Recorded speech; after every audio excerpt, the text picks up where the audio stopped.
नमस्कार मंडळी, माझं नाव प्रशांत पाटील उगले. स्वागत आहे तुमचं आपल्या माहितीचा किडा या यूट्यूब चॅनलवरती.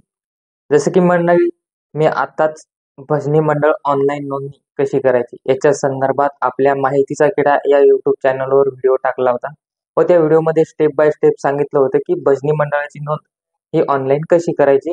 जे सरकार त्याच्यासाठी 25,000 रुपये अनुदान देणे जे ठरवलेले, त्याच्यासाठी नोंदणी कशी करायची मी त्या व्हिडिओमध्ये संपूर्ण माहिती सांगितलेली आहे. जर तो तुम्ही व्हिडिओ आतापर्यंत बघितला नसेल तर वरती आय बटनावरती बघा, तो व्हिडिओ दिसेल, तुम्ही तिथून तो व्हिडिओ बघू शकता. तर चला आज आपल्या व्हिडिओच्या मेन मुद्द्याकडे जाऊया. जसं की भरपूर मंडळीच्या मनात सध्या गोंधळ चाललेला आहे की या योजनेमध्ये डॉक्युमेंट कुठून अपलोड करायचे. या डॉक्युमेंटच्या संदर्भात खूप साऱ्या कमेंट येत होत्या की डॉक्युमेंट भेटत नाहीत, की काय ग्रामपंचायत दाखला, कोणते डॉक्युमेंट याच्यात अपलोड करायचे, ते संदर्भात आज आपण या व्हिडिओमध्ये संपूर्ण माहिती बघणार आहोत. तर तुम्ही आपल्या चॅनलवर जर नवीन असाल तर चॅनलला सबस्क्राईब करा व अशीच नवनवीन व्हिडिओची माहिती तुमच्यापर्यंत सर्वात पहिले येण्यासाठी आपल्या चॅनलचं बेल आयकॉन प्रेस करा. तर चला मित्रांनो, इथे तुम्हाला साईडला दिसत असेल बघा डॉक्युमेंट अपलोडचं. तर सर्वात पहिला जो मेन डॉक्युमेंट आहे ग्रामपंचायत दाखला. तर मंडळी, ग्रामपंचायत दाखला म्हणजे याच्यामध्ये कोणता दाखला अपलोड करायचा. जसं की आपल्या गावातला सरपंच आहे, त्याच्याकडून तुम्ही भजनी मंडळीच्या नावाने रहिवासी दाखला घेऊ शकता व तो त्याच्यामध्ये अपलोड करू शकता. असं ग्रामपंचायतचा दाखला घेऊ शकता किंवा आपला ग्रामसेवक असेल सर, त्याचा सुद्धा तुम्ही त्याच्यामध्ये अपलोड करू शकता. त्याच्यानंतरचा 2 नंबरचा जो डॉक्युमेंट आहे, केलेल्या कार्यक्रमाचे मूळ छायाचित्रे. होय म्हणजे जसे की आपल्या भजनी मंडळाने कुठे कार्यक्रम केलेले असतील व त्या कार्यक्रमाचे जे ओरिजिनल फोटोज असतात त्या ठिकाणी ते तुम्हाला अपलोड करायचे.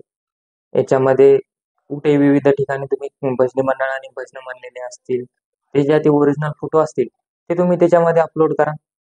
व आता आपण वळूया आपल्या तिसऱ्या डॉक्युमेंटकडे, की जे आयोजक पत्र.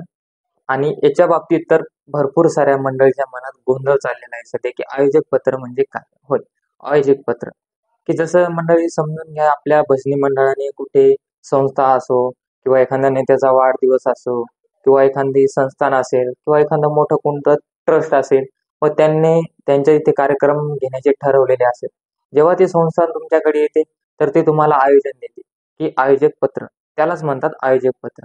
होय, तुम्ही जर अशा कुठे ठिकाणी भजनाचे कार्यक्रम केलेले असतील किंवा करणार आहात तर त्यांच्याकडून आयोजक पत्र तुम्ही घेऊ शकता. त्या संस्थांचा सही शिक्का स्टॅम्प व एक महिना टाईप करू शकता की त्यांनी तुम्हाला आयोजन दिलेलं होतं व तोच डॉक्युमेंट तुम्हाला इथे अपलोड करायचा.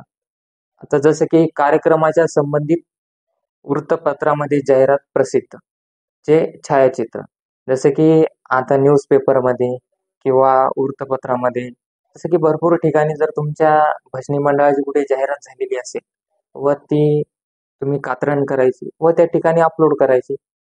तर आता त्याच्यानंतर आपण वळूया आपल्या 5व्या डॉक्युमेंटकडे, जसे की कार्यक्रमाचे निमंत्रण व हँडबिल व जाहिरात इत्यादी. जसे की कार्यक्रमाचे आमंत्रण म्हणजे जसं की कार्यक्रम असला की कार्यक्रम म्हटला की आमंत्रण आलंच. जसं की आपलं भजनी मंडळाचा कुठे कार्यक्रम तुम्ही ठेवलेला असेल व त्याचे आमंत्रण पत्र जर तुम्ही छापलेले असतील तर ते आमंत्रण पत्र तुम्ही त्याच्यामध्ये टाकून द्यायचे व किंवा त्याच्यामध्ये अपलोड करायचे. जसं की नंतरचं हँडबिल, जसं की आपलं भजनी मंडळ कुठे कार्यक्रम करण्याची फीज आकारत असेल व तुमचं काय जे बिल बुक असेल तर ते हँडबिल बुकचं तुम्ही फोटो सुद्धा त्याच्यामध्ये अपलोड करू शकता व काही तुमचे जाहिरातीचे कात्रण वगैरे असतील ते सुद्धा याच्यामध्ये अपलोड करू शकता.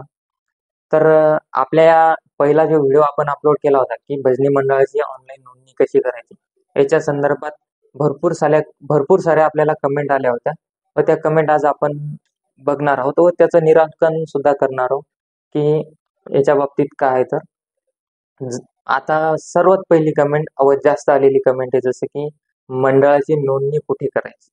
होय, की जसं जी आर मध्ये सांगितलेलं आहे की मंडळ नोंदणी असायला हवं.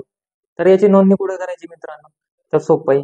याची नोंदणी जसं की संस्थान, याची नोंदणी तुम्ही संस्थांवर, तसे भरपूर नामांकित संस्थान असतात त्याच्यामध्ये याची नोंदणी करू शकता. जसं की औंढा नागनाथ संस्थान मोठे आहे, असे भरपूर सारे आपल्या जवळचे जिथं यात्रा भरतात, मोठमोठाले संस्थान असतात व ते रजिस्टर्ड असतात कोणीतरी ट्रस्टमध्ये कुठेतरी, तर तिथे तुम्ही नोंदणी करू शकता याची. व आता 2 नंबरची जी आपल्याला कमेंट आलेली ती म्हणजे भरलेला अर्ज कुठे द्यायचा का. तर याच्या संदर्भात असंच आहे की भरलेला अर्ज कुठेही द्यायची गरज नाही. फक्त तुम्ही अर्ज स्टेप बाय स्टेप भरा व फायनल नोंदणी लोक जा. फायनल आपला अर्ज सबमिट करा. बस एवढंच करायचं. पण नंतर तुम्हाला जे काय आपलं सांस्कृतिक संचालनालय मुंबई आहे याच्याकडून तुम्हाला मेसेज, मेल किंवा कॉल जे कोणत्याही प्रकार ते करून म्हणजे संपर्क करण्यासाठी तुम्हाला कोणत्याही प्रकारे संपर्क करू शकता. व त्याच्यानंतर तिसरी कमेंट म्हणजे अर्ज भरताना अडचण म्हणजे जसं की मोबाईलवर आणि ईमेलवर OTP येत नाही. तर मित्रांनो या समस्येचं निराकरण एकच आहे की तुम्ही अर्ज म्हणजे जे अर्ज भरत आहेत सध्या भजनी मंडळ तर खूप सारे त्या साईटवर तर आलेले आहेत व त्या सध्या साईट हँग होत आहे, लोड येत आहे त्याच्यावरती की जसं की तुम्ही रात्रीच्या टायमाने अर्ज भरून बघा किंवा सकाळी लवकर अर्ज भरून बघा व ही समस्या सुद्धा तुमची दूर होईल.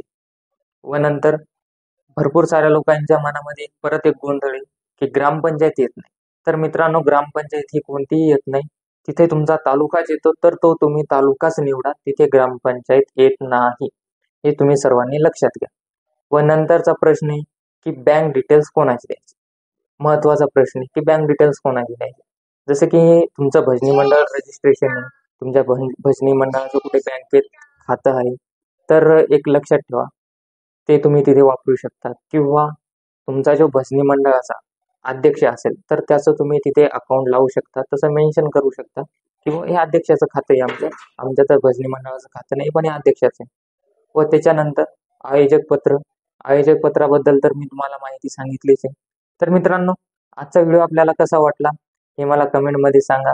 व व्हिडिओ जर आवडला असेल तर व्हिडिओला लाईक करा व हा व्हिडिओ आपला भजनी मंडळापर्यंत शेअर करायला विसरू नका.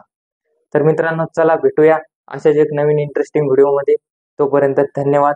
जय हिंद, जय महाराष्ट्र.